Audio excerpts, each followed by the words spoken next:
Hello.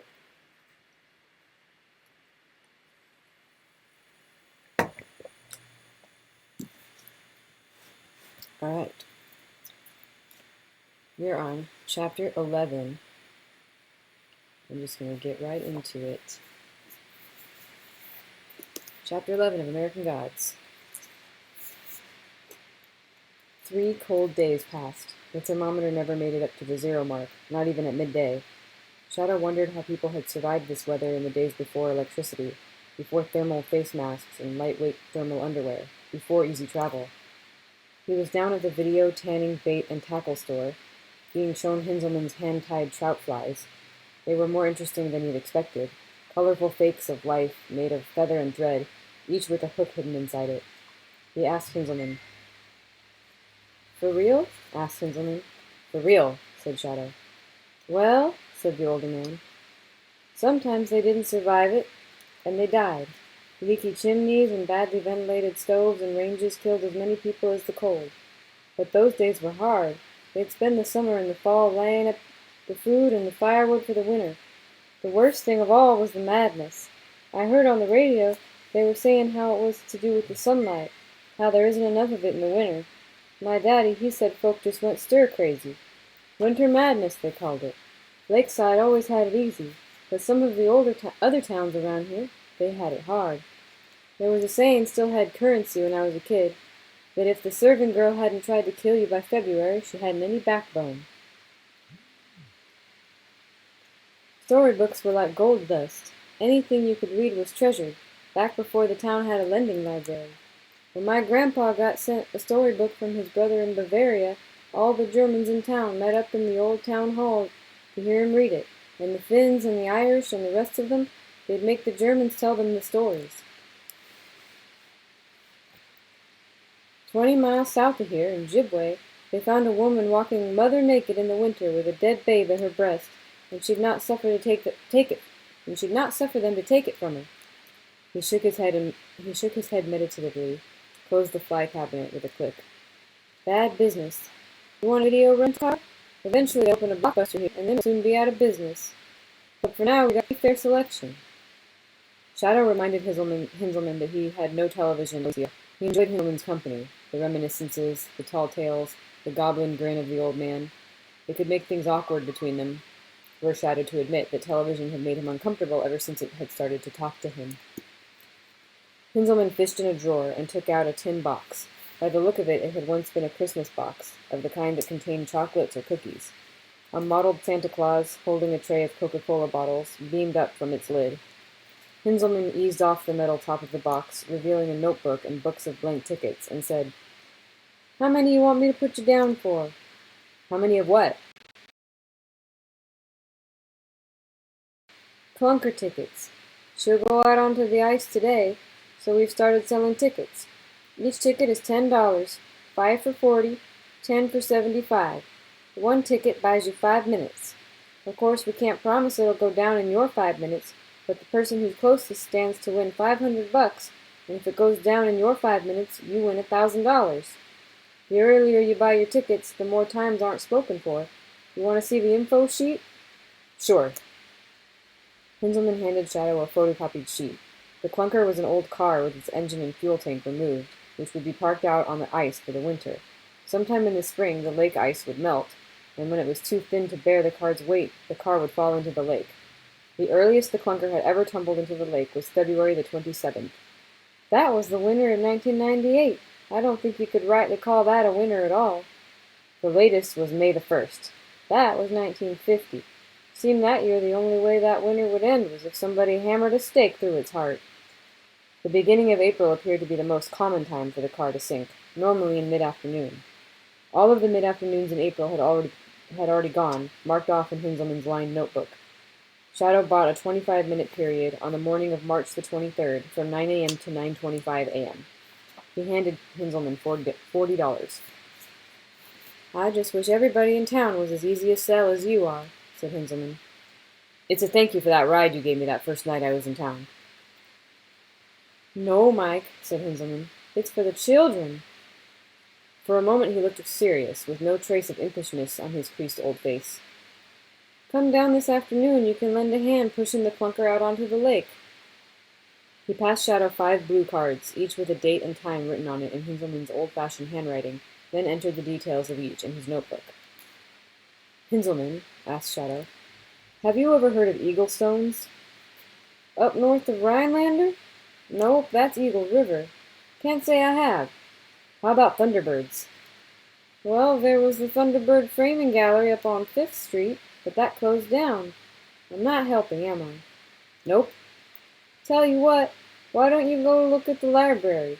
Good people, although they may be kind of distracted by the library sale on this week. I showed you where the library was, didn't I?" Shadow nodded and said so long. He wished he'd thought of the library himself. He got into the purple 4Runner and drove south on Main Street, following the lake around to the southernmost point, until he reached the castle-like building which housed the city library. He walked inside. A sign pointed to the basement. "Library sale," it said. The library proper was on the ground floor, and he stamped the snow off his boots and went in. A forbidding woman with pursed, crimson-colored lips asked him pointedly if she could help him. "I suppose I need a library card," he said, "and I want to know all about Thunderbirds." The woman had him fill out a form, then she told him it would take a week until he could be issued with his card.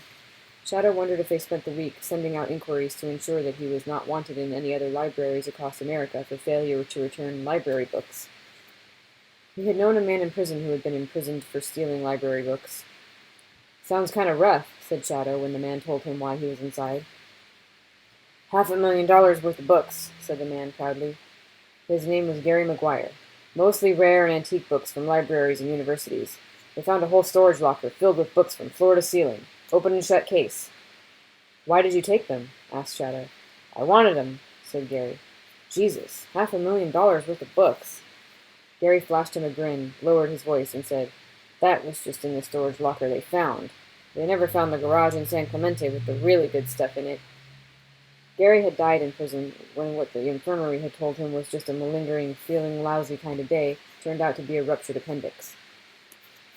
Now here in the Lakeside Library, Shadow found himself thinking about a garage in San Clemente with box after box of rare, strange, and beautiful books in it rotting away, all of them browning and wilting and being eaten by mold and insects in the darkness, waiting for someone who would never come to set them free. Native American beliefs and traditions was on a single shelf in one castle-like turret. Shadow pulled down some books and sat in the window seat. In several minutes he had learned that thunderbirds were mythical, gigantic birds who lived on mountaintops, who brought the lightning, and who flapped their wings to make the thunder. There were some tribes, he read, who believed that the thunderbirds had made the world. Another half-hour's reading did not turn up anything more, and he could find no mention of Eagle Stones anywhere in the book's indexes. Shadow was putting the last of the books back on the shelf when he became aware of somebody staring at him. Someone small and grave was peeking at him from around the heavy shelves. As he turned to look, the face vanished. He turned his back on the boy, then glanced around to see that he was being watched once more. In his pocket was the Liberty Dollar. He took it out of his pocket and held it up in his right hand, making sure the boy could see it. He finger-palmed it into his left hand, displaying both hands empty, raised his left hand to his mouth and coughed once, letting the coin tumble from his left hand into his right. The boy looked at him wide-eyed and scampered away, returning a few moments later, dragging an unsmiling Marguerite Olson, who looked at Shadow suspiciously and said, "Hello, Mr. Ainsel. Leon says you were doing magic for him." "Just a little prestidigitation, ma'am." "Prestidigitation." "Please don't," she said. "I'm sorry. I was just trying to entertain him." She shook her head tautly. "Drop it." Shadow dropped it. He said, "I never did say thank you for your advice about heating the apartment. It's warm as toast in there right now." "That's good." Her icy expression had not begun to thaw. "It's a lovely library," said Shadow. "It's a beautiful building, but the city needs something more efficient and less beautiful. You going to the library sale downstairs?" "I wasn't planning on it." "Well, you should. It's for a good cause. Makes money for new books, cleans out shelf space, and it's raising money to put in computers for the children's section. But the sooner we get a whole new library built, the better." "I'll make a point of getting down there." "Head out into the hall and then go downstairs. Good seeing you, Mr. Ainsel." "Call me Mike," he said. She said nothing, just took Leon's hand and walked the boy over to the children's section. "But, Mom!" Shadow heard Leon say. It wasn't prestidigitation. It wasn't." I saw it vanish, and then it fell out of his nose. I saw it. An oil portrait of Abraham Lincoln gazed down from the wall at him. Shadow walked down to the marble and oak steps to the library basement, through a door into a large room filled with tables, each table covered with books of all kinds, indiscriminately assorted and promiscuously arranged. Paperbacks and hardcovers, fiction and non-fiction, periodicals and encyclopedias all side by side upon the tables, spines up or spines out. Shadow wandered to the back of the room where there was a table covered with old-looking leather-bound books, each with a library catalog number painted in white on the spine. "You're the first person over in that corner all day," said the man sitting by the stack of empty boxes and bags and the small open metal cash box. "Mostly folk just take the thrillers and the children's books and the harlequin romances. Jenny Curtin, Danielle Steele, all that." The man was reading Agatha Christie's The Murder of Roger Ackroyd. "Everything on the tables is 50 cents a book, or you can take 3 for $1. Shadow thanked him and continued to browse. He found a copy of Herodotus's Histories, bound in peeling brown leather. It made him think of the paperback copy he had left behind in prison. There was a book called Perplexing Parlor Illusions, which looked like it might have some coin effects. He carried both the books over to the man with the cash box. "Buy one more, it's still $1, said the man. "And if you take another book away, you'll be doing us a favor. We need the shelf space." Shadow walked back to the old leather-bound books. He decided to liberate the book that was least likely to be bought by anyone else, and found himself unable to decide between Common Diseases of the Urinary Tract with illustrations by a medical doctor and Minutes of the Lakeside City Council, 1872 to 1884. He looked at the illustrations in the medical book and decided that somewhere in the town there was a teenage boy who could use the book to gross out his friends. He took the minutes to the man on the door, who took his $1 and put all the books into a Dave's Finest Food brown paper sack. Shadow left the library. He had a clear view of the lake, all the way to the northeastern corner. He could even see his apartment building, a small brown box on the bank up past the bridge. And there were men on the ice near the bridge, 4 or 5 of them, pushing a dark green car into the center of the white lake. March the 23rd, Shadow said to the lake under his breath, 9 a.m. to 9:25 a.m.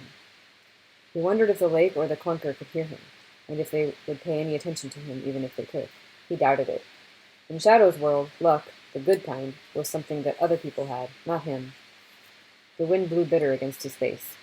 Officer Chad Mulligan was waiting outside Shadow's apartment when he got back. Shadow's heart began to pound when he saw the police car, to relax a little when he had observed that the policeman was doing paperwork in the front seat. He walked over to the car, carrying his paper sack of books. Mulligan lowered his window. "Library sale?" he said. "Yes.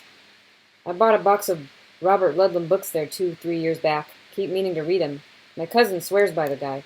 These days I figure if I ever get marooned on a desert island and I got my box of Robert Ludlum books with me, I can catch up on my reading." "Something particular I can do for you, Chief?" "Not a damn thing, pal. Thought I'd stop by and see how you were settling in. You remember that Chinese saying, you save a man's life, you're responsible for him? Well, I'm not saying I saved your life last week, but I still thought I should check in. How's the Gunther Purplemobile doing?" "Good," said Shadow. "It's good. Running fine. Pleased to hear it." "I saw my next-door neighbor in the library," said Shadow. "Ms. Olson. I was wondering what crawled up her butt and died, if you want to put it like that. Long story. You want to ride along for a spell, and I'll tell you all about it." Shadow thought about it for a moment. "Okay," he said. He got into the car, sat in the front passenger seat. Mulligan drove north of town. Then he turned off his lights and parked beside the road. Darren Olson met Marge at UW-7's Point, and he brought her back north to Lakeside. She was a journalism major. He was studying hotel management, something like that. When they got here, jaws dropped. This was, 13, 14 years ago. She was so beautiful. That black hair. He paused. "Darren managed the Motel America over in Camden, 20 miles west of here. Except nobody ever seemed to want to stop in Camden, and eventually the motel closed. They had 2 boys. At that time, Sandy was 11. The little one, Leon, is it? Was just a babe in arms. Darren Olson wasn't a brave man. He'd been a good high school football player, but that was the last time he was flying high. Whatever. He couldn't find the courage to tell Margie that he'd lost his job. So for a month, maybe for 2 months, he'd drive off early in the morning, come home late in the evening, complaining about the hard day he'd had at the motel." "What was he doing?" asked Shadow. Couldn't say for certain. I reckon he was driving up to Ironwood, maybe down to Green Bay. Guess he started out as a job hunter. Pretty soon he was drinking the time away, getting stoned, more than probably meeting the occasional working girl for a little instant gratification. He could have been gambling. What I do know for certain is that he emptied out their joint account in about 10 weeks. It was only a matter of time before Margie figured out. There we go! He swung the car out, flicked on the siren and the lights, and scared the daylights out of a small man with Iowa plates who had just come down the hill at 70. The rogue Iowan ticketed. Mulligan returned to his story. Where was I? Okay, so Margie kicks him out, sues for divorce. It turned into a vicious custody battle. That's what they call them when they get into People magazine. Vicious custody battle. Always makes me think of lawyers with knives and assault weapons and brass knuckles. She got the kids. Darren got visitation rights and precious little else. Now back then, Leon was pretty small. Sandy was older, a good kid, kind of boy who worships his daddy. Wouldn't let Margie say nothing bad about him. They lost the house. Had a nice place down on Daniels Road. She moved into the apartments, he left town. Came back every few months to make everybody miserable. This went on for a few years. He'd come back, spend money on the kids, leave Margie in tears. Most of us just started wishing he'd never come back at all. His mom and pop had moved to Florida when they retired. Said they couldn't take another Wisconsin winter. So last year he came out, said he wanted to take the boys to Florida for Christmas. Margie said not a hope, told him to get lost. It got pretty unpleasant. At one point I had to go over there. Domestic dispute. By the time I got there, Darren was standing in the front yard shouting stuff. The boys were barely holding it together. Margie was crying. I told Darren he was shaping up for a night in the cells. I thought for a moment he was going to hit me, but he was sober enough not to do that. I gave him a ride down to the trailer park south of town, told him to shape up, but he'd hurt her enough. Next day, he left town. 2 weeks later, Sandy vanished. Didn't get onto the school bus. Told his best friend that he'd be seeing his dad soon, that Darren was bringing him a really cool present to make up for having missed Christmas in Florida. Nobody's seen him since. Non-custodial kidnappings are the hardest. It's tough to find a kid who doesn't want to be found, you see. Shadow said that he did. He saw something else as well. Chad Mulligan was in love with Marguerite Olson himself. He wondered if the man knew how obvious it was. Mulligan pulled out once more, lights flashing, and pulled over some teenagers doing 60. He didn't ticket them, just put the fear of God in them. That evening, Shadow sat at the kitchen table trying to figure out how to transform a silver dollar into a penny. It was a trick he had found in perplexing parlor illusions, but the instructions were infuriating, unhelpful, and vague. Phrases like, "then vanish the penny in the usual way," occurred every sentence or so.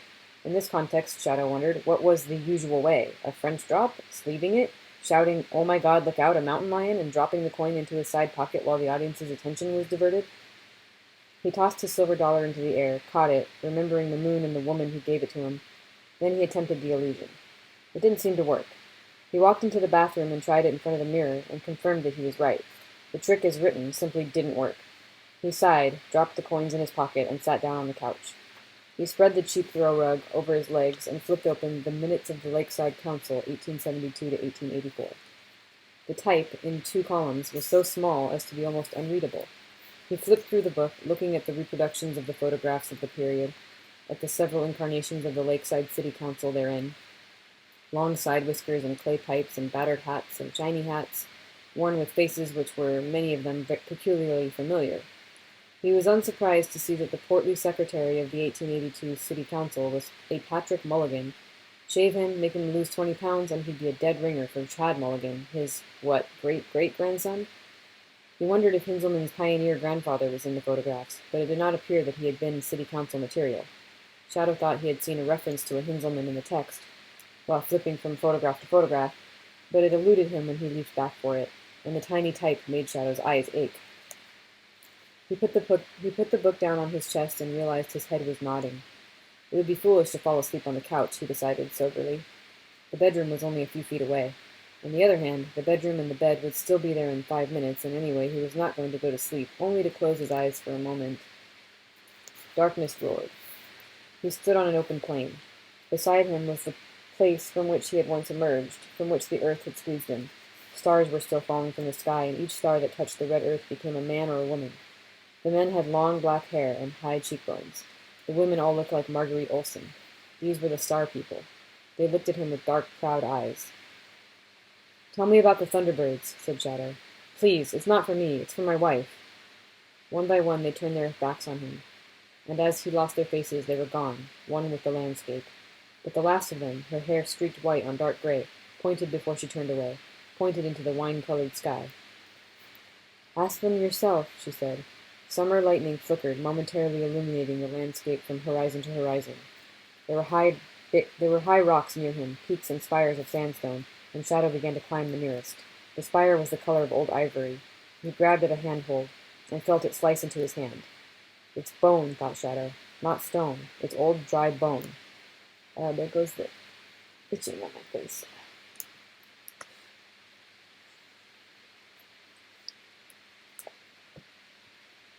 But it was a dream, and in dreams, sometimes you have no choices. Either there are no decisions to be made, or they were made for you long before ever the dream began. Shadow continued to climb, pulling himself up. His hands hurt. Bone popped and crushed and fragmented under his bare feet, cutting them painfully. The wind tugged at him, and he pressed himself to the spire, and he continued to climb the tower. It was made of only one kind of bone, he realized, repeated over and over. Each of the bones was dry and ball-like. For a moment he had imagined they might be old yellow shells or the eggs of some dreadful bird, but another flare of lightning told him differently. They had holes for eyes, and they had teeth which grinned without humor. Somewhere birds were calling. Rain spattered his face. He was hundreds of feet above the ground, clinging to the side of the tower clinging to the side of the Tower of Skulls, while flashes of lightning burned in the wings of the shadowy birds who circled the spire. Enormous, black, condor-like birds, each with a ruff of white at its neck. They were huge, graceful, awful birds, and the beats of their wings crashed like thunder on the night air. They were circling the spire. They must be 15, 20 feet from wingtip to wingtip, thought Shadow. Then the first bird swung out of its glide toward him, blue lightning crackling in its wings.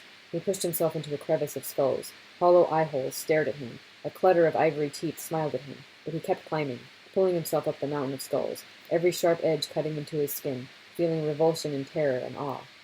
Another bird came at him, and one hand-sized talon sank into his arm. He reached out and tried to grasp a feather from its wing. If he returned to his tribe without a thunderbird's feather, he would be disgraced. He would never be a man. But the bird pulled up so that he could not grasp even one feather. The thunderbird loosened its grip and swung back onto the wind. Shadow continued to climb. There must be 1,000 skulls, thought Shadow. 1,000, and not all of them are human. He stood at last on the top of the spire, the great birds, the thunderbirds, circling him slowly, navigating the gusts of the storm with tiny flicks of their wings. He heard a voice, the voice of the buffalo man, calling to him on the wind, telling him who the skulls belonged to. The tower began to tumble, and the biggest bird, its eyes the blinding blue-white of forked lightning, plummeted down toward him in a rush of thunder, and Shadow was falling, tumbling down the Tower of Skulls. The telephone shrilled. Shadow had not even known that it was connected. Groggy, shaken, he picked it up. "What the fuck?" shouted Wednesday, angrier than Shadow had ever heard him. "What the almighty flying fuck do you think you are playing at?" "I was asleep," said Shadow into the receiver, stupidly. "What do you think is the fucking point of stashing you in a hiding place like Lakeside, if you're gonna raise such a ruckus that not even a dead man could miss it?" "I dreamed of thunderbirds," said Shadow, "in a tower, skulls." It seemed to him very important to recount this dream. "I know what you were dreaming. Everybody damn well knows what you were dreaming. Christ almighty, what's the point in hiding you if you're going to start to fucking advertise?" Shadow said nothing. There was a pause at the other end of the telephone. "I'll be there in the morning," said Wednesday. It sounded like the anger had died down. "We're going to San Francisco. The flowers in your hair are optional." And the line went dead. Shadow put the telephone down on the carpet and sat up stiffly. It was 6 a.m., and still night dark outside. He got up from the sofa, shivering. He could hear the wind as it screamed across the frozen lake, and he could hear somebody nearby, crying, only the thickness of a wall away. He was certain it was Marguerite Olson, and her sobbing was insistent and low and heartbreaking. Shadow walked into the bathroom. Shadow walked into the bathroom and pissed, then went into his bedroom and closed the door, blocking off the sound of the crying woman. Outside, the wind howled and wailed as if it too was seeking for a lost child, and he slept no more that night.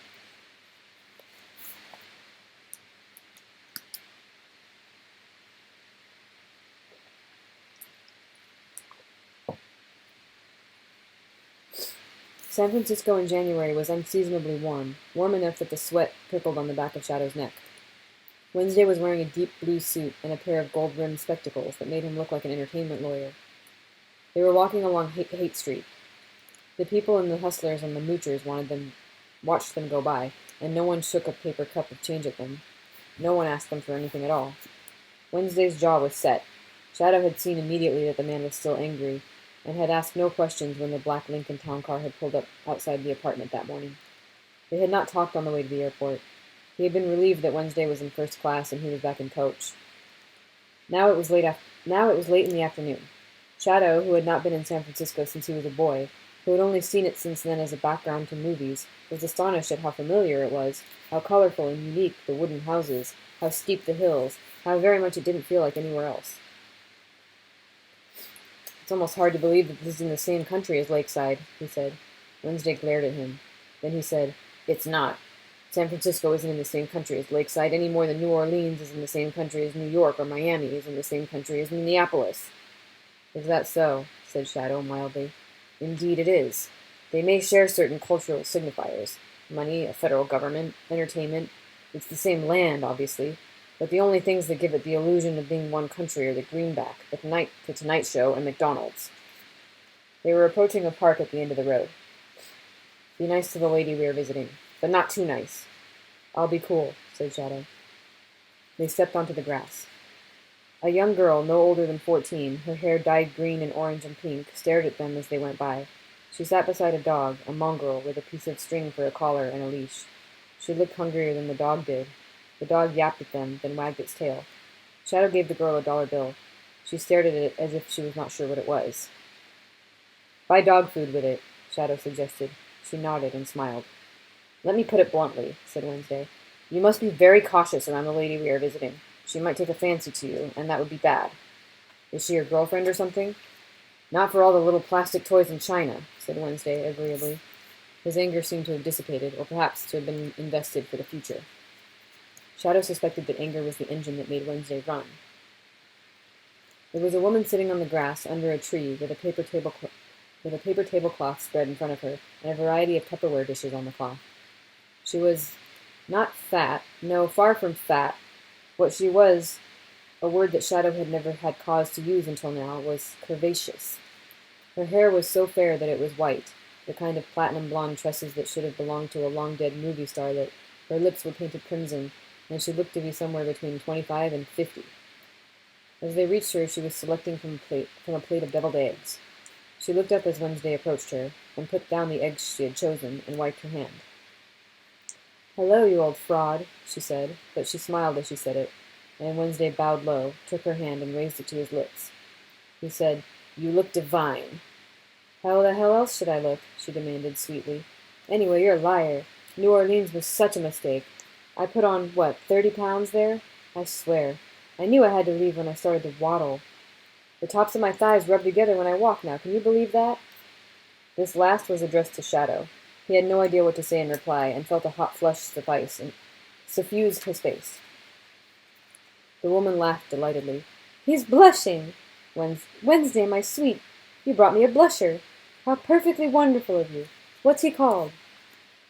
"This is Shadow," said Wednesday, who seemed to be enjoying Shadow's discomfort. "Shadow, say hello to Easter." Shadow said something that might have been hello, and the woman smiled at him again. He felt like he was caught in headlights, the blinding kind that poachers use to freeze deer before they shoot them. He could smell her perfume from where he was standing, an intoxicating mixture of jasmine and honeysuckle, of sweet milk and female skin. "So how's tricks?" asked Wednesday. The woman, Easter, laughed a deep and throaty laugh, full-bodied and joyous. How could you not like someone who laughed like that? "Everything's fine," she said. "How about you, you old wolf?" "I was hoping to enlist your assistance." "Wasting your time." "At least hear me out before dismissing me." "No point. Don't even bother." She looked at Shadow. "Please, sit down here and help yourself to some of this food. Here, take a plate and pile it high. It's all good. Eggs, roast chicken, chicken curry, chicken salad, and over there is the pan. Rabbit, actually, but cold rabbit is a delight. And in that bowl over there is the jugged hare. Well, why don't I just fill a plate for you?" And she did, taking a plastic plate and piling it high with foods and passing it to him. Then she looked at Wednesday. "Are you eating?" she asked. "I am at your disposal, my dear," said Wednesday. You, she told him, are so full of shit it's a wonder your eyes don't turn brown. She passed him an empty plate. Help yourself, she said. The afternoon sun at her back burned her hair into a platinum aura. Shadow, she said, chewing a chicken leg with gusto. That's a sweet name. Why do they call you Shadow? Sorry about all the scratching. It's just so itchy. Shadow licked his lips to moisten them. When I was a kid, he said, we lived, my mother and I, she was, well, like a secretary at a bunch of U.S. embassies. We went from city to city all over Northern Europe. Then she got sick and had to take early retirement, and we came back to the States. I never knew what to say to the other kids, so I'd just find adults and follow them around, not saying anything. I just needed the company, I guess. I don't know. I was a small kid. You grew, she said. Yes, said Shadow. I grew. She turned back to Wednesday, who was swooning down a bowl of what looked like cold gumbo. Is this the boy who's got everybody so upset? You heard? I keep my ears pricked up, she said. Then to Shadow. You keep out of their way. There are too many secret societies out there, and they have no loyalties and no love. Commercial, independent, government, they're all in the same boat. They range from the barely competent to the deeply dangerous. Hey, old wolf, I heard a joke you'd like the other day. How do you know the CIA wasn't involved in the Kennedy assassination? I've heard it, said Wednesday. Pity. She turned her attention back to Shadow. But the spook show, the ones you met, they're something else. They exist because everyone knows they must exist. She drained a paper cup of something that looked like white wine, and then she got to her feet. Shadow's a good name, she said. I want a mochaccino. Come on. She began to walk away. What about the food? Asked Wednesday. You can't just leave it here. She smiled at him and pointed to the girl sitting by the dog, and then extended her arms to take in the hate in the world. The hate meaning Hate Street. Let it feed them, she said, and she walked with Wednesday and Shadow trailing behind her. Remember. Oh, see, I saw Wednesday and thought he was talking. Sorry. Remember, she said to Wednesday as they walked, I'm rich. I'm doing just peachy. Why should I help you? You're one of us, he said. You're as forgotten and as unloved and unremembered as any of us. It's pretty clear whose side you should be on. They reached a sidewalk coffee house, went inside. There was only one waitress, who wore her eyebrow ring as a mark of caste, and a woman making coffee behind the counter. The waitress advanced upon them, smiling automatically, sat them down, took their orders. Easter put her slim hand on the back of Wednesday's square gray hand. I'm telling you, she said, I'm doing fine. On my festival days they still feast on eggs and rabbits, on candy and on flesh, to represent rebirth and copulation. They wear flowers in their bonnets and they give each other flowers. They do it in my name. More and more of them every year. In my name, old wolf. And you wax fat and affluent on their worship and their love, he said dryly. Don't be an asshole. Suddenly she sounded very tired. She sipped her mochaccino. Serious question, my dear. Certainly I would agree that millions upon millions of them give each other tokens in your name, and that they still practice all the rites of your festival, even down to hunting for hidden eggs. But how many of them know who you are, eh? Excuse me, miss. This is to their waitress. She said, You need another espresso?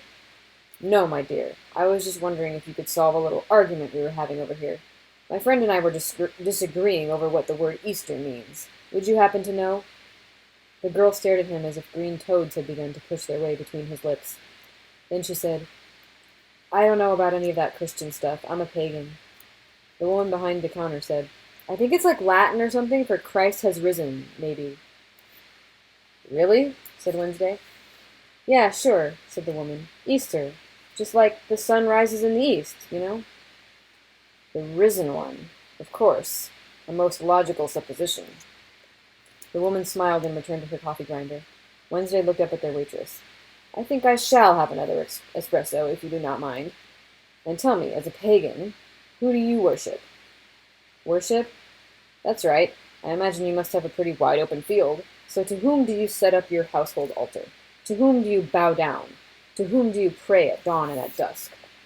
Her lips described several shapes without saying anything before she said, The female principle. It's an empowerment thing, you know. Indeed, and this female principle of yours, does she have a name? She's the goddess within us all, said the girl with the eyebrow ring, color rising to her cheek. She doesn't need a name. Ah, said Wednesday, with a wide monkey grin. So do you have mighty bacchanals in her honor? Do you drink blood wine under the full moon while scarlet candles burn in silver candle holders? Do you step naked into the sea foam, chanting ecstatically to your nameless goddess while the waves lick at your legs, lapping your thighs like the tongues of 1,000 leopards? Oh, God, my nose! You're making fun of me, she said. We don't do any of the stuff that you were saying. She took a deep breath. Shadow suspected she was counting to 10. Any more coffees here? Another mochaccino for you, ma'am? Her smile was a lot like the one she had greeted them with when they had entered. They shook their heads, and the waitress turned to greet another customer. There, said Wednesday, is one who does not have the faith and will not have the fun. Chesterton. Pagan indeed. So, shall we go out onto the street, Easter, my dear, and repeat the exercise? Find out how many passers-by know that their Easter festival takes its name from Esther of the Dawn? Let's see. I have it. We shall ask 100 people. For every one that knows the truth, you may cut off one of my fingers, and when I run out of them, toes. For every 20 who don't know, you spend a night making love to me. And the odds are certainly in your favor here. This is San Francisco, after all. There are heathens and pagans and Wiccans aplenty on these precipitous streets. Her green eyes looked at Wednesday. They were, Shadow decided, the exact same color as a leaf in spring with the sun shining through it. She said nothing. We could try it, continued Wednesday, but I would end up with 10 fingers, 10 toes, and 5 nights in your bed. So don't tell me they worship you and keep your festival day. They mouth your name, but it has no meaning to them. Nothing at all. Tears stood out in her eyes. I know that, she said quietly. I'm not a fool. No, said Wednesday, you're not. He's pushed her too far, thought Shadow. Wednesday looked down, ashamed. I'm sorry, he said. Shadow could hear the real sincerity in his voice. We need you. We need your energy. We need your power. Will you fight beside us when the storm comes? She hesitated. She had a chain of blue forget-me-nots tattooed around her left wrist. Yes, she said after a while. I guess I will. Wednesday kissed his finger, touched it to her cheek. Then he called their waitress over and paid for their coffees, counting out the money carefully, folding it over with the check, and presenting it to her. As she walked away, Shadow said, Ma'am, excuse me, I think you dropped this. He picked up a $10 bill from the floor. No, she said, looking at the wrapped bills in her hand. I saw it fall, ma'am, said Shadow politely. You should count them.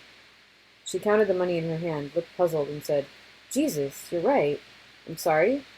She took the $10 bill from Shadow and walked away. Easter walked out onto the sidewalk with them. The light was just starting to fade.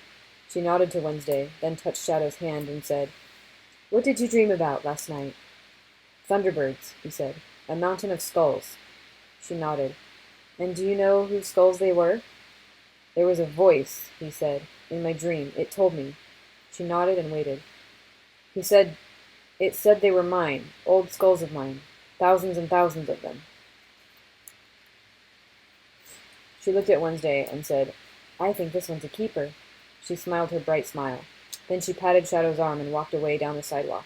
He watched her go, trying and failing not to think of her thighs rubbing together as she walked.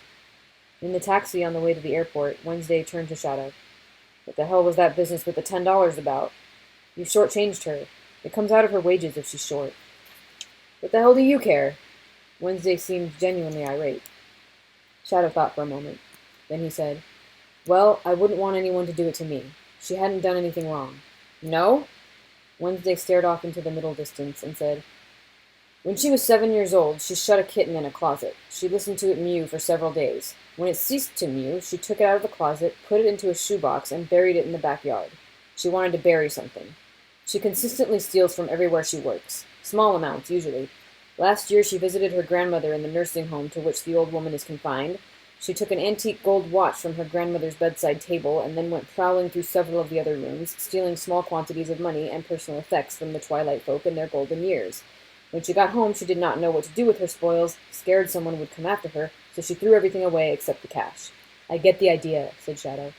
She also has asymptomatic gonorrhea, said Wednesday. She suspects she might be infected, but does nothing about it. When her last boyfriend accused her of having given him a disease, she was hurt, offended, and refused to see him again. This isn't necessary, said Shadow. I said I get the idea. You could do this to anyone, couldn't you? Tell me bad things about them. Of course, agreed Wednesday. They do all the same things. They may think their sins are original, but for the most part they are petty and repetitive. And that makes it okay for you to steal $10 from her? Wednesday paid the taxi, and the two men walked into the airport, wandered up to their gate. Boarding had not yet begun. Wednesday said, What the hell else can I do? They don't sacrifice rams or bulls to me. They don't send me the souls of killers and slaves, gallows hung and raven-picked. They made me. They forgot me. Now I take a little back from them. Isn't that fair? My mom used to say, life isn't fair, said Shadow. Of course she did, said Wednesday. It's one of those things that moms say, right up there with, if all your friends jumped off a cliff, would you do it too? You stiffed that girl for $10. I slipped her $10, said Shadow doggedly. It was the right thing to do, and I did it. Someone announced that their plane was boarding. Wednesday stood up. May your choices always be so clear, he said, and once again he sounded totally sincere.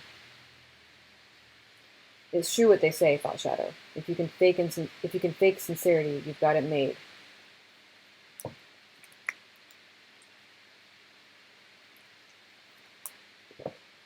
The cold snap was easing when Wednesday dropped Shadow off in the small hours of the morning.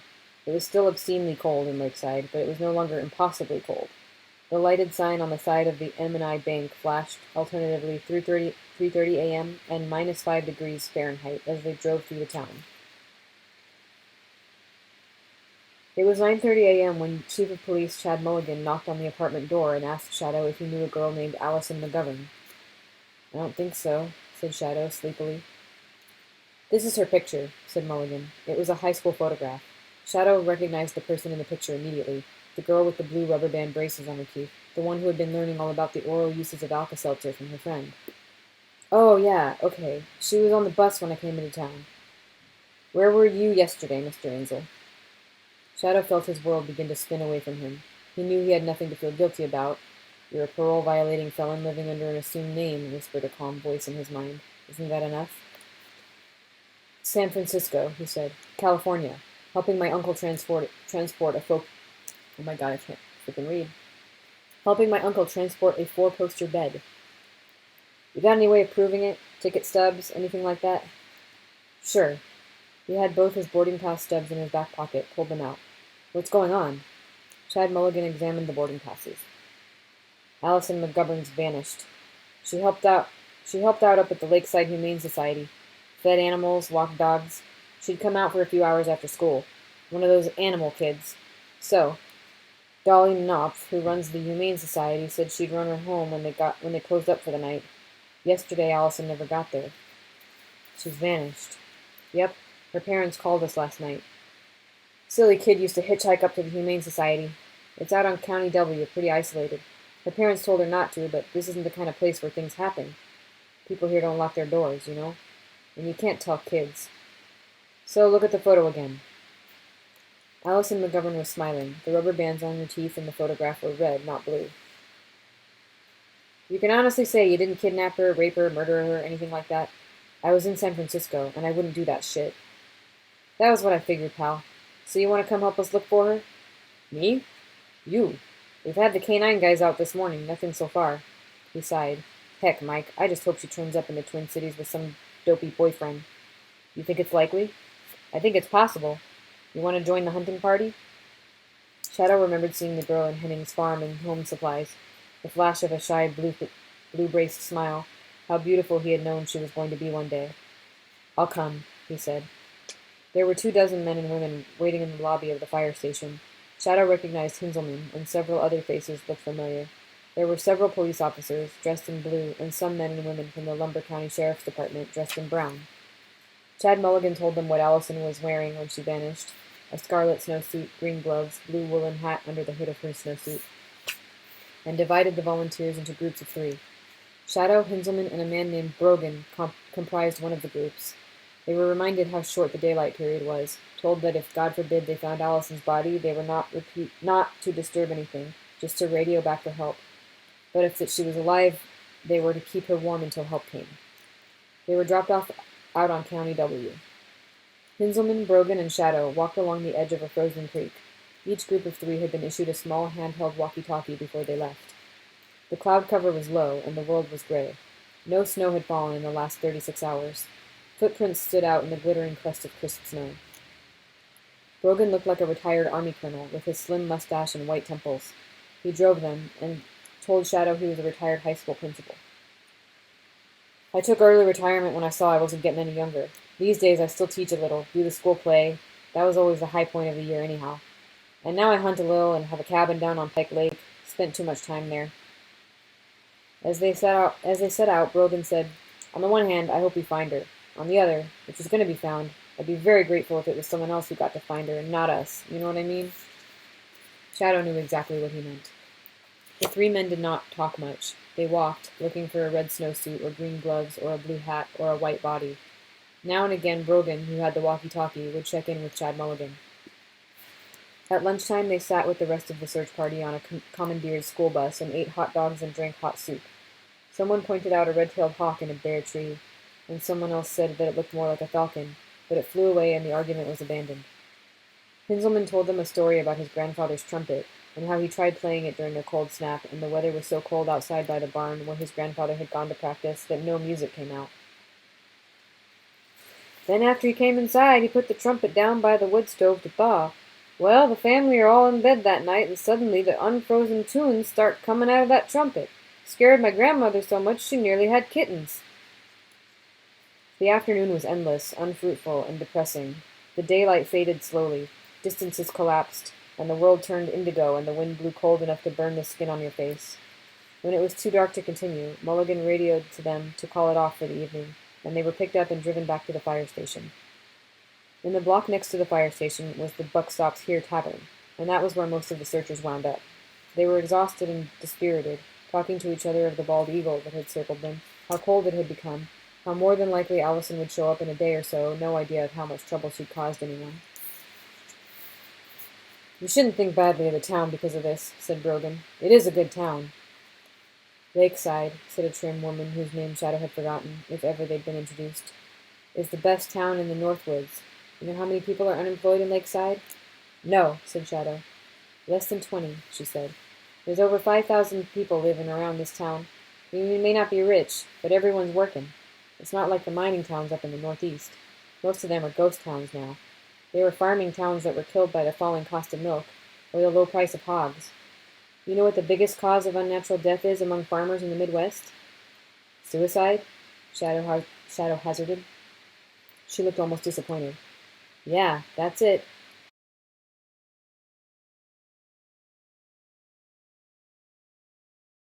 "They kill themselves." She shook her head. Then she continued, "There are too many towns hereabouts that only exist for the hunters and the vacationers, towns that just take their money and send them home with their trophies and their bug bites. Then there are the company towns, where everything's just hunky-dory until Walmart relocates their distribution center, or 3M stops manufacturing CD cases there, or whatever. Sorry, Louie's here now." "You're late, Louie. Your brother was here first. Look at that. He took your spot." "Yeah."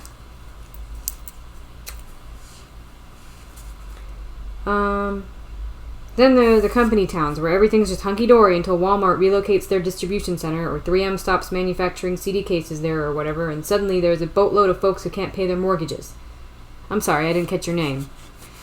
"Ainsel," said Shadow. "Mike Ainsel." The beer he was drinking was a local brew, made with spring water. It was good. "I'm Callie Knopf," she said. "Dolly's sister." Her face was still ruddy from the cold. "So what I'm saying is that Lakeside's lucky. We've got a little of everything here. Farm, light industry, tourism, crafts, good schools." Shadow looked at her in puzzlement. There was something empty at the bottom of all her words. It was as if he were listening to a salesman, a good salesman, who believed in his product, but still wanted to make sure you went home with all the brushes or the full set of encyclopedias. Perhaps she could see it in his face. She said, "I'm sorry. When you love something, you just don't want to stop talking about it. What do you do, Mr. Ainsel?" "Heavy lifting," said Shadow. "My uncle buys and sells antiques all over the country. He uses me to move big, heavy things, without breaking them too badly. It's a good job, but not steady work." A black cat, the bar mascot, wound between Shadow's legs, rubbing its forehead on his boot. It leapt up beside him onto the bench and went to sleep. At least you get to travel, said Brogan. You do anything else? You got 8 quarters on you? Asked Shadow. Brogan fumbled for his change. He found 5 quarters, pushed them across the table to Shadow. Callie Knopf produced another 3 quarters. He laid out the coins, 4 in each row. Then, with scarcely a fumble, he did the coins through the table, appearing to drop half the coins through the wood of the table, from his left hand into his right. After that, he took all 8 coins in his right hand, an empty water glass in his left, covered the glass with a napkin, and appeared to make the coins vanish one by one from his right hand and land in the glass beneath the napkin with an audible clink. Finally, he opened his right hand to show it was empty, then swept the napkin away to show the coins in the glass. He returned their coins, 3 to Callie, 5 to Brogan, then took a quarter back from Brogan's hand, leaving 4 coins. He blew on it, and it was a penny, which he gave to Brogan, who counted his quarters and was dumbfounded to find that he still had all 5 in his hand. "You're a Houdini!" cackled Hinzelman in delight. "That's what you are!" "Just an amateur," said Shadow. "I've got a long way to go." Still, he felt a smidgen of pride. It had, he realized, been his first adult audience. He stopped at the food store on the way home to buy a carton of milk. The ginger-haired girl on the checkout counter... Sorry, he's got something on his eye. Gross. The ginger-haired girl on the checkout counter looked familiar, and her eyes were red-rimmed from crying. Her face was one big freckle. "I know you," said Shadow. "You're..." And he was about to say the Alka-Seltzer girl, but bit it back and finished. "You're Allison's friend. From the bus. I hope she's going to be okay." She sniffed and nodded. "Me too." She blew her nose on a tissue, hard, and pushed it back into her sleeve. Her badge said, "Hi, I'm Sophie. Ask me how you can lose 20 pounds in 30 days. I spent today looking for her. No luck yet." Sophie nodded, blinked back tears. She waved the milk carton in front of a scanner, and it chirped its price at them. Shadow passed her $2. "I'm leaving this fucking town," said the girl in a sudden, choked voice. "I'm going to live with my mom in Ashland. Allison's gone. Sandy Olsen went last year. Joe Ming the year before that. What if it's me next year?" "I thought Sandy Olsen was taken by his father." "Yes," said the girl bitterly. "I'm sure he was. And Joe Ming went out to California. And Sarah Lindquist got lost on a trail hike and they never found her. Whatever. I want to go to Ashland." She took a deep breath and held it for a moment. Then she smiled at him. There was nothing insincere about that smile. It was just the smile of someone who knew that it was her job to smile when she gave someone their change. And as she put Shadow's change and receipt into his hand, she told him to have a nice day. Then she turned to the woman with the full shopping cart behind him and began to unload and scan. A boy no older than Sophie sauntered over to bag the groceries. Shadow took his milk and drove away, past the gas station and the Clunker on the ice, and over the bridge and home. So there, we got through chapter 11, intact. Please do let me know, I guess, outside of this, just on Facebook Messenger, if it gets interrupted again or something happens. So that's that chapter, and then we have one of these little interludes.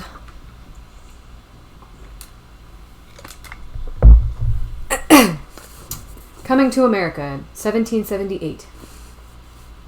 There was a girl, and her uncle sold her, wrote Mr. Ibis in his perfect copperplate handwriting. That is the tale, the rest is detail. There are stories that are true, in which each individual's tale is unique and tragic, and the worst of the tragedy is that we have heard it before, and we cannot allow ourselves to feel it too deeply. Let me make sure the mic is in a good place. We build a shell around it like an oyster dealing with a painful particle of grit, coating it with smooth pearl layers in order to cope. This is how we walk and talk and function, day in, day out, immune to others' pain and loss. If it were to touch us, it would cripple us or make saints of us, but for the most part it does not touch us. We cannot allow it to. Tonight, as you eat, reflect if you can. There are children starving in the world, starving in numbers larger than the mind can easily hold, up in the big numbers where an error of 1,000,000 here, 1,000,000 there can be forgiven. It may be uncomfortable for you to reflect upon this, or it may not, but still, you will eat. There are accounts which, if we open our hearts to them, will cut us too deeply. Look, here is a good man, good by his own lights and the lights of his friends. He is faithful and true to his wife. He adores and lavishes attention on his little children.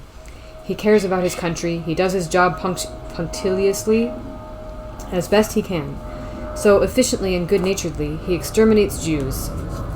He appreciates the music that plays in the background to pacify them. He advises the Jews not to forget their identification numbers as they go into the showers. Many people, he tells them, forget their numbers and take the wrong clothes when they come out of the showers. This calms the Jews. There will be life, they assure themselves, after the showers, and they are wrong.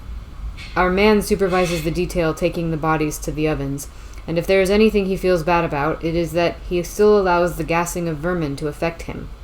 Were he a truly good man, he knows, he would feel nothing but joy as the earth is cleansed of its pests. Leave him. He cuts too deep. He is too close to us and it hurts. There was a girl, and her uncle sold her. Put like that, it seems so simple. No man, proclaimed Don, is an island, and he was wrong. If we were not islands, we would be lost, drowned in each other's tragedies. We are insulated, a word that means literally, remember, made into an island, from the tragedy of others, by our island nature, and by the repetitive shape and form of the stories. We know the shape, and the shape does not change. There was a human being who was born, lived, and then by some means or other died. There, you may fill in the details from your own experience. As unoriginal as any other tale, as unique as any other life. Lives are snowflakes, unique in detail, forming patterns we have seen before, but as like one another as peas in a pod. And have you ever looked at peas in a pod? I mean, really looked at them? There's not a chance you'd mistake one for another, after a minute's close inspection. We need individual stories.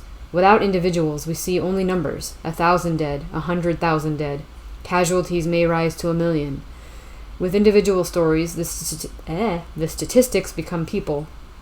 But even that is a lie, for the people continue to suffer in numbers that themselves are numbing and meaningless. Look, see the child's swollen belly and the flies that crawl at the corners of his eyes, his skeletal limbs. Will it make it easier for you to know his name, his age, his dreams, his fears, to see him from the inside? And if it does, are we not doing a disservice to his sister who lies in the searing dust beside him, a distorted, distended caricature of a human child? And there, if we feel for them, are they now more important to us than 1,000 other children touched by the same famine, 1,000 other young lives who will soon to be food for the fly's own myriad squirming children? We draw our lines around these moments of pain and remain upon our islands, and they cannot hurt us. They are covered with a smooth, safe, nacreous layer to let them slip, pearl-like, from our souls without real pain. Fiction allows us to slide into these other heads, these other places, and look out through other eyes. And then, in the tale, we stop before we die, or we die vicariously and unharmed, and in the world beyond the tale, we turn the page or close the book, and we resume our lives. A life which is like any other, unlike any other. And the simple truth is this: there was a girl, and her uncle sold her. This is what they used to say, where the girl came from. No man may be certain who fathered a child, but the mother, that you could be certain of. Lineage and property was something that moved in the matrilineal line, but power remained in the hands of the men. A man had complete ownership of his sister's children. There was a war in that place, and it was a small war, no more than a skirmish between the men of two rival villages. It was almost an argument. One village won the argument, one village lost it. Life as a commodity, people as possessions. Enslavement had been part of the culture of those parts for thousands of years. The Arab slavers had destroyed the last of the great kingdoms of East Africa, while the West African nations had destroyed each other.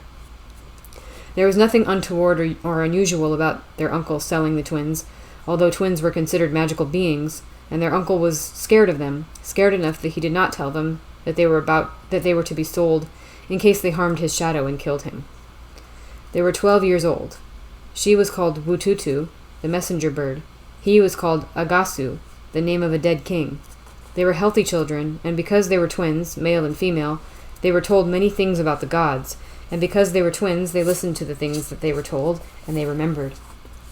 Their uncle was a fat and lazy man. If he had owned more cattle, perhaps he would have given up one of his cattle instead of the children, but he did not. He sold the twins. Enough of him. He shall not enter further into this narrative. We follow the twins. They were marched, with several other slaves taken or sold in the war, for 12 miles to a small outpost. Here they were traded, and the twins, along with 13 others, were bought by 6 men with spears and knives who marched them to the west, toward the sea, and then for many miles along the coast.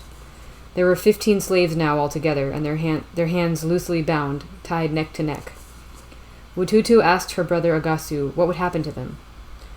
"I do not know," he said. Agasu was a boy who smiled often. His teeth were white and perfect, and he showed them as he grinned, his happy smiles making Wututu happy in her turn. He was not smiling now. Instead, he tried to show bravery for his sister, his head back and shoulders spread, as proud, as menacing, as comical as a puppy with its hackles raised. The man on the line behind Wututu, his cheeks scarred, said, "They will sell us to the white devils, who will take us to their home across the water." "And what will they do to us there?" demanded Wututu. The man said nothing. "Well?" asked Wututu. Agasu tried to dart a glance over his shoulder. They were not allowed to talk or sing as they walked. "It is possible they will eat us," said the man. "That is what I have been told. That is why they need so many slaves. It is because they are always hungry." Wututu began to cry as she walked. Agasu said, "Do not cry, my sister. They will not eat you. I shall protect you. Our gods will protect you." But Wututu continued to cry, walking with a heavy heart, feeling pain and anger and fear as only a child can feel it, raw and overwhelming. She was unable to tell Agasu that she was not worried about the white devils eating her. She would survive. She was certain of it. She cried because she was scared that they would eat her brother, and she was not certain that she could protect him. They reached a trading post, and they were kept there for 10 days. In the morning of the 10th day, they were taken from the hut in which they had been imprisoned. It had become very crowded in the final days, as men arrived from far away, some of them from hundreds of miles, bringing their own strings and skeins of slaves. They were marched to the harbor, and Wututu saw the ship that was to take them away. Her first thought was how big a ship it was. Her second, that it was too small for all of them to fit inside. It sat lightly on the water. The ship's boat came back and forth. Sorry, the cats. What are you doing over there? I don't know if you can hear them. They're being very disruptive. The ship's boat came back and forth, ferrying the captives to the ship, where they were manacled and arranged in low decks by sailors, some of whom were brick-red or tan-skinned, with strange pointy noses and beards that made them look like beasts. Several of the sailors looked like her own people, like the men who had marched her to the coast. The men and the women and the children were separated, forced into different areas on the slave deck. There were too many slaves for the ship to hold easily, so another dozen men were chained up on the deck in the open, beneath the places where the crew would sling their hammocks.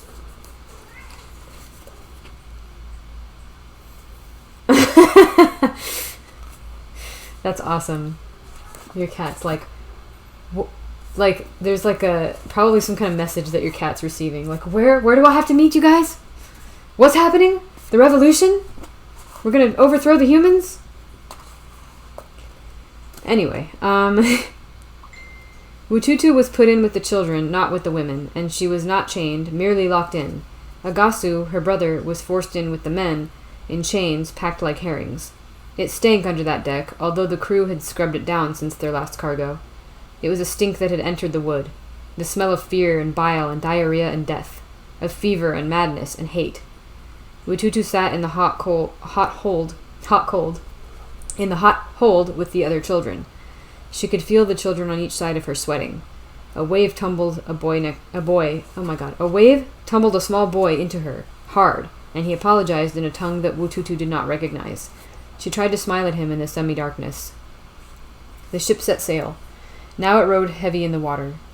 Wututu wondered about the place the white men came from. Although none of them were truly white, sea-burned and sunburned they were, and their skins were dark. Were they so short of food that they had to send all the way to her land for people to eat? Or was it that she was to be a delicacy, a rare treat for a people who had eaten so many things that only black-skinned flesh in their cookpots made their mouths water?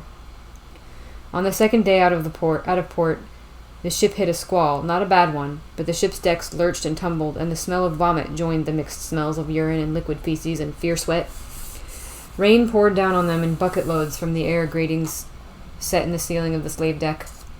A week into the voyage, and well out of sight of land, the slaves were allowed out of irons. They were warned that any disobedience, any trouble, and they would be punished more than they had ever imagined. See, so two of the cats are fighting with each other, and that is what you're hearing. It's one of those fights where they're like standing up and just kind of like barely just doing that. Nobody's. It's really lame. Nobody's even hitting each other.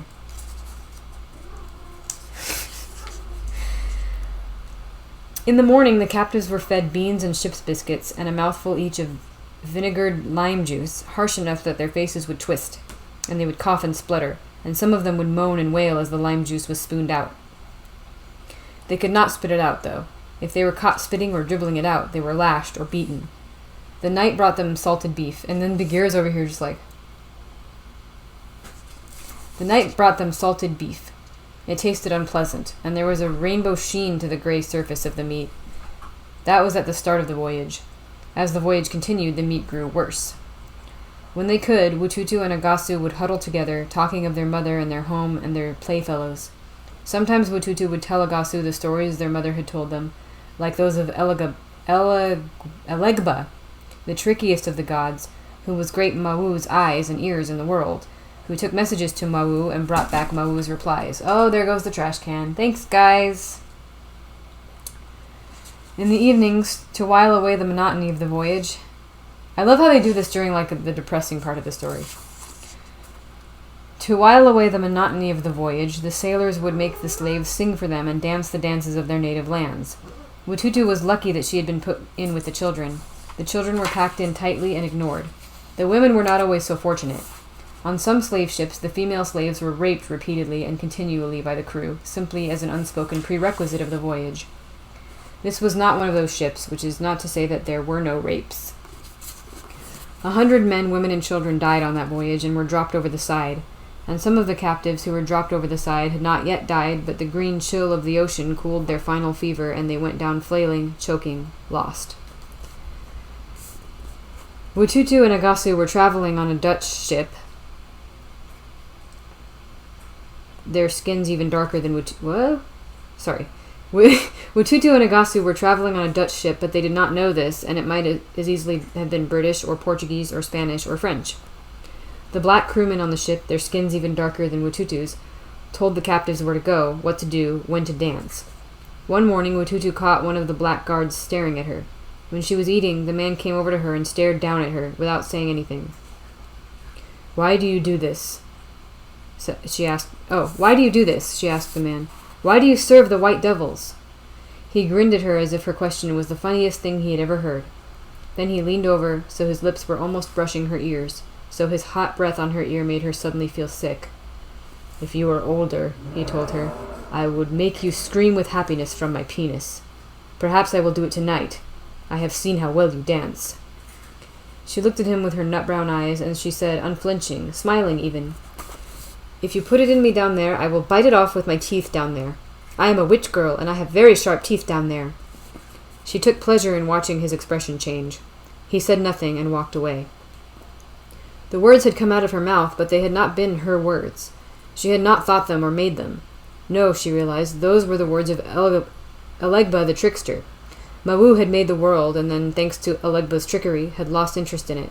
It was Elegba of the clever ways and the iron-hard erection who had spoken through her, who had ridden her for a moment, and that night before she slept she gave thanks to Elegba. Several of the captives refused to eat. They were whipped until they put food into their mouths and swallowed, although the whipping was severe enough that 2 men died of it. Still, no one else on the ship tried to starve themselves to freedom. A man and a woman tried to kill themselves by leaping over the side. The woman succeeded. The man was rescued, and he was tied to the mast and lashed for the better part of a day, until his back ran with blood, and he was left there as the day became night. He was given no food to eat, and nothing to drink but his own piss. By the 3rd day he was raving, and his head had swollen and grown soft like an old melon. When he stopped raving, they threw him over the side. Also, for 5 days following the escape attempt, the captains returned to their manacles and chains. It was a long journey and a bad one for the captives, and it was not pleasant for the crew, although they had learned to harden their hearts to the business, and pretended to themselves that they were no more than farmers taking their livestock to the market.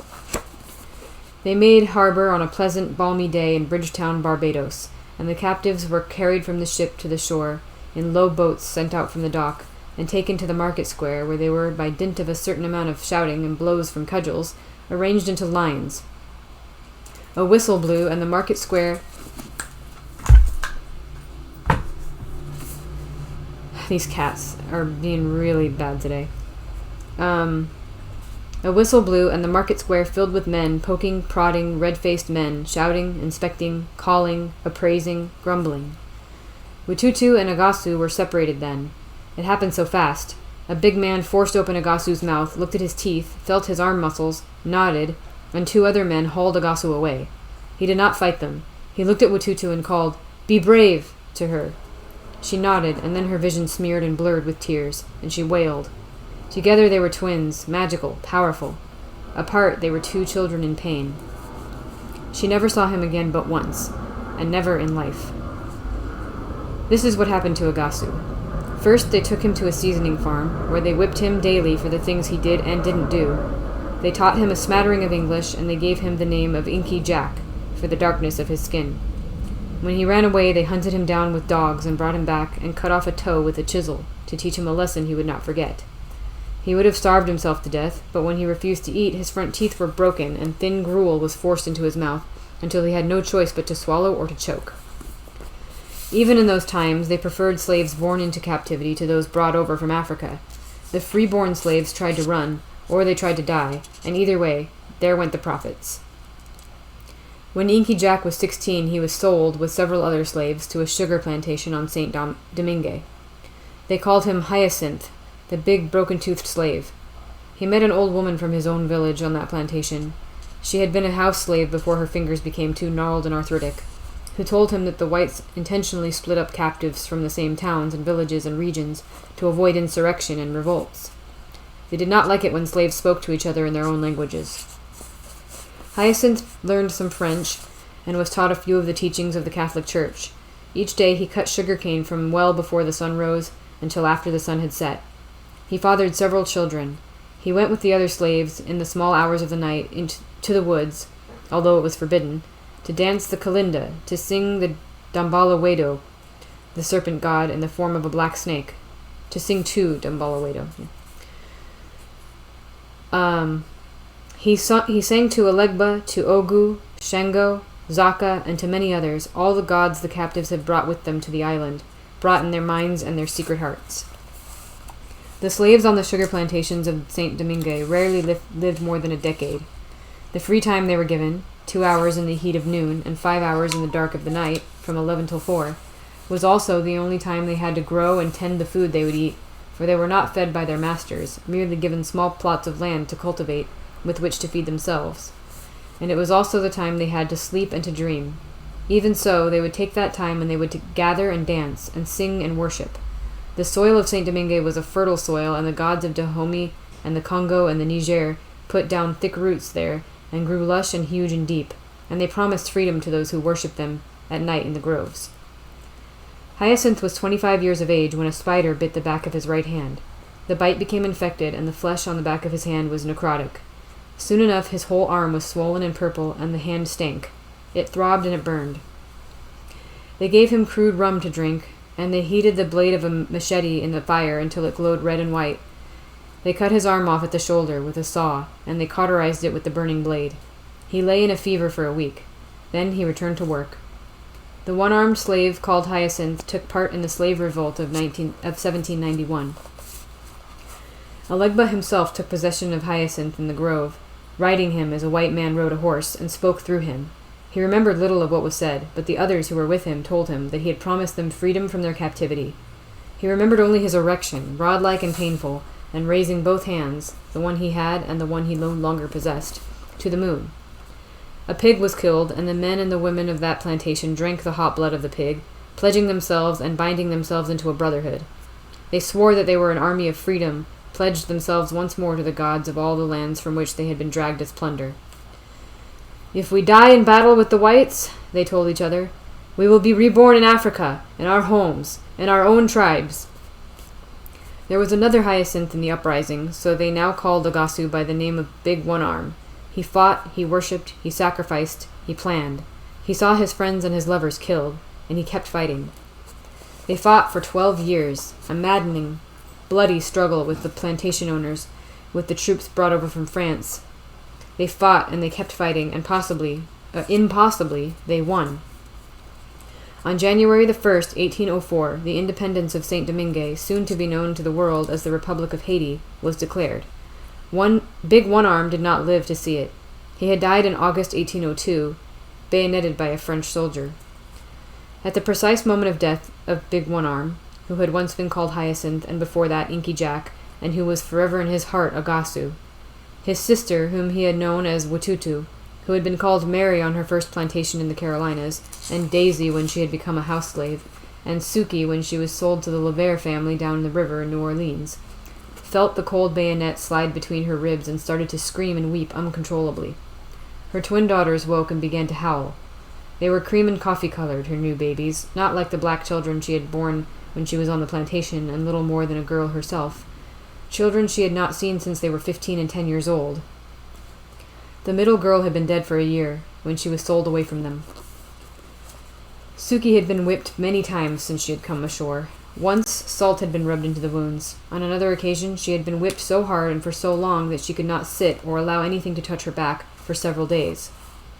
She had been raped several times when younger, by black men who had been ordered to share her wooden pallet, and by white men. She had been chained. She had not wept then, though. Since her brother had been taken from her, she had only wept once. It was in North Carolina when she had seen the food for the slave children and the dogs poured into the same trough, and she had seen her little children scrabbling with the dogs for the scraps.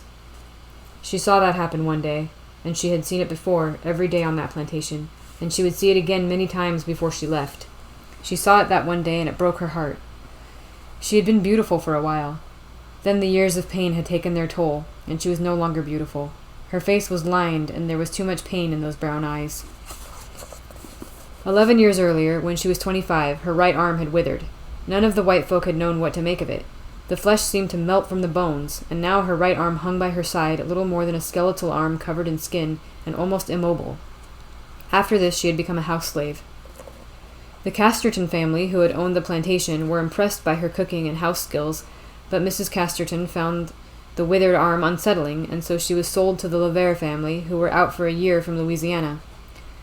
Monsieur Levere was a fat, cheerful man, who was in need of a cook and a maid of all work, and who was not in the slightest repulsed by the slave Daisy's withered arm. When a year later they returned to Louisiana, slave Suki went with them. In New Orleans the women came to her, and the men also, to buy cures and love charms and little fetishes, black folks, yes, of course, but white folks too. The Levere family turned a blind eye to it. Perhaps they enjoyed the prestige of having a slave who was feared and respected. They would not, however, sell her her freedom. Suki went into the bayou late at night, and she danced the Kalinda and the Bamboola. Like the dancers of Saint Domingue and the dancers of her native land, the dancers in the bayou had a black snake as their voodoo. Even so, the gods of her homeland and of the other African nations did not possess her people as they had possessed her brother and the folks of Saint Domingue. She would still invoke them and call their names to beg them for favors. She listened when the white folk spoke of the revolt in Saint Domingo, as they called it, and how it was doomed to fail. Think of it! A cannibal land! And then she observed that they no longer spoke of it. Soon it seemed to her that they pretended that there never had been a place called Saint Domingo, and as for Haiti, the word was never mentioned. It was as if the whole American nation had decided that they could, by an effort of belief, command a good-sized Caribbean island to no longer exist merely by willing it so. A generation of Levere children grew up under Suki's watchful eye. The youngest, unable to say Suki as a child, had called her Mama Zuzu, and the name had stuck. Now the year was 1821, and Suki was in her mid-50s. She looked much older. She knew more of the secrets than old Sanité Dede, who sold candies in front of the Cabildo, more than Marie Salope, who called herself the Voodoo Queen. Both were free women of color, while Mama Zuzu was a slave, and would die a slave, or so her master had said. The young woman who came to her to find what had happened to her husband styled herself the Widow Paris. She was high-breasted and young and proud. She had African blood in her, and European blood, and Indian blood. Her skin was reddish, her hair was a gleaming black. Her eyes were black and haughty. Her husband, Jacques Paris, was perhaps dead. He was 3/4 white, as these things were calculated, and the bastard of a once proud family, one of the many immigrants who had fled from Saint Domingo, and as freeborn as his striking young wife. "My Jacques, is he dead?" asked the widow Paris. She was a hairdresser who went from home to home, arranging the coiffures of the elegant ladies of New Orleans before their demanding social engagements. Mama Zuzu consulted the bones, then shook her head. "He is with a white woman somewhere north of here," she said. "A white woman with golden hair. He is alive." This was not magic. It was common knowledge in New Orleans just with whom Jacques Paris had run off, and the color of her hair. Mama Zuzu was surprised to realize that the widow Paris did not already know that Jacques was sticking his quadroon little pee-pee into a pink-skinned girl up in Colfax every night. Well, on the nights that he was not so drunk he could use it for nothing better than pissing. Perhaps she did know. Perhaps she had another reason for coming. The widow Paris came to see the old slave woman 1 or 2 times a week. After a month, she brought gifts for the old woman, hair ribbons, and a seed cake, and a black rooster. "Mama Zuzu," said the girl, "it is time for you to teach me what you know." "Yes," said Mama Zuzu, who knew which way the wind blew. And besides, the widow Paris had confessed that she had been born with webbed toes, which meant that she was a twin, and that she had killed her twin in the womb. What choice did Mama Zuzu have? She taught the girl that 2 nutmegs hung upon a string around the neck until the string breaks will cure heart murmurs, while a pigeon that has never flown, cut open and laid on the patient's head, will draw a fever. She showed her how to make a wishing bag, a small leather bag containing 13 pennies, 9 cotton seeds, and the bristles of a black hog, and how to rub the bag to make wishes come true. The widow Paris learned everything that Mama Zuzu told her. She had no real interest in the gods, though, not really. Her interests were in the practicalities. She was delighted to learn that if you dip a live frog in honey and place it in an ant's nest, then, when the bones are cleaned and white, a close examination will reveal a flat, heart-shaped bone and another with a hook on it. The bone with the hook on it must be hooked onto the garment of the one you wish to love you, while the heart-shaped bone must be kept safely, for if it is lost, your loved one will return on you like an angry dog. Infallibly, if you do this, the one you love will be yours.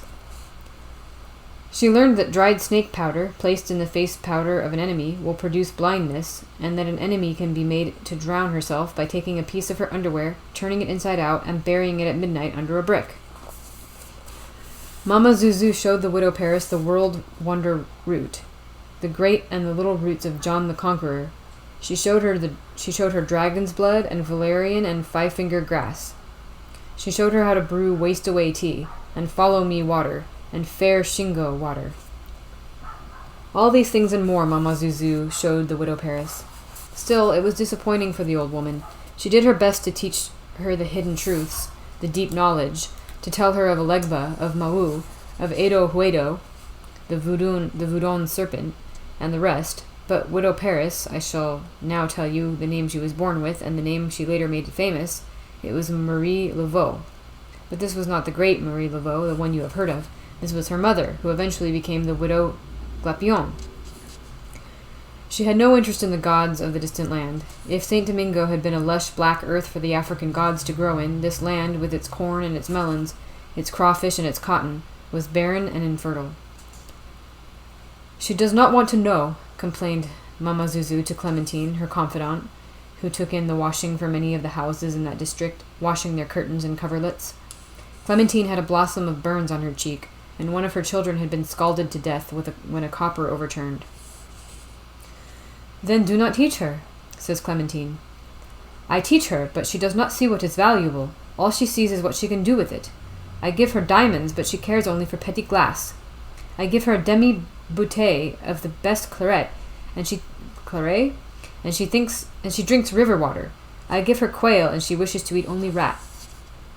"Then why do you persist?" asked Clementine. Mama Zuzu shrugs her thin shoulders, causing her withered arm to shake. She cannot answer. She could say that she teaches because she is grateful to be alive, and she is. She has seen too many die. She could say that the dreams that one day the slaves will rise, as they rose and were defeated in La Place, but that she knows in her heart that without the gods of Africa they will never overcome their white captors, will never return to their homelands. When she woke that terrible night almost 20 years earlier, and felt the cold steel between her ribs, that was when Mama Zuzu's life had ended. Now she was someone who did not live, who simply hated. If you asked her about the hate, she would have been unable to tell you about a 12-year-old girl on a stinking ship. That had scabbed over in her mind. There had been too many whippings and beatings, too many nights in manacles, too many partings, too much pain. She could have told you about her son, though, and how his thumb had been cut off when their master discovered the boy was able to read and write. She could have told you of her daughter, 12 years old and already 8 months pregnant by an overseer, and how they dug a hole in the red earth to take her daughter's pregnant belly, and then they whipped her until her back had bled. Despite the carefully dug hole, her daughter had lost her baby and her life on a Sunday morning when all the white folks were in church. Too much pain. "Worship them," Mama Zuzu told the young widow Paris in the bayou, 1 hour after midnight. They were both naked to the waist, sweating in the humid night, their skins given accents by the white moonlight. The widow Paris's husband Jacques, whose own death 3 years later would have several remarkable features, had told Marie a little about the gods of St. Domingo, but she did not care. Power came from the rituals, not from the gods. Together, Mama Zuzu and the widow Paris crooned and stamped and keened in the swamp. They were singing in the black snakes, the free women of color and the slave woman with the withered arm. "There is more to it than just 'you prosper, your enemies fail,'" said Mama Zuzu. Many of the words of the ceremonies, words she knew once, words her brother had also known, these words had fled from her memory. She told pretty Marie Laveau that the words did not matter, only the tunes and the beats, and there, singing and tapping in the black snakes, in the swamp, she has an odd vision. She sees the beats of the songs, the Kalinda beat, the Bamboola beat, all the rhythms of equatorial Africa spreading slowly across this midnight land until the whole country shivers and swings to the beats of the old gods whose realms she had left. And even that, she understands somehow, in the swamp, even that will not be enough. She turns to pretty Marie and sees herself through Marie's eyes, a black-skinned old woman, her face lined, her bony arm hanging limply by her side, her eyes the eyes of one who has seen her children fight in the trough for food from the dogs. She saw herself, and she knew then for the first time the revulsion and the fear the younger woman had for her. Then she laughed and crouched and picked up in her good hand a black snake as tall as a sapling and as thick as a ship's rope. "Here," she said. "Here will be our voudon." She dropped the unresisting snake into a basket that Yellow Marie was carrying. And then in the moonlight, the second sight possessed her for a final time, and she saw her brother Agasu, not the 12-year-old boy she had last seen in the Bridgetown market so long ago, but a huge man, bald and grinning with broken teeth, his back lined with deep scars. In one hand he held a machete knife. His right arm was barely a stump.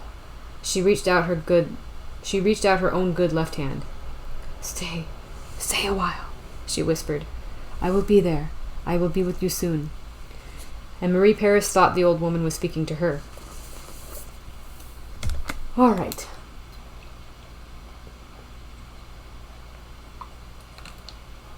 That was that part. And now we are on chapter 12.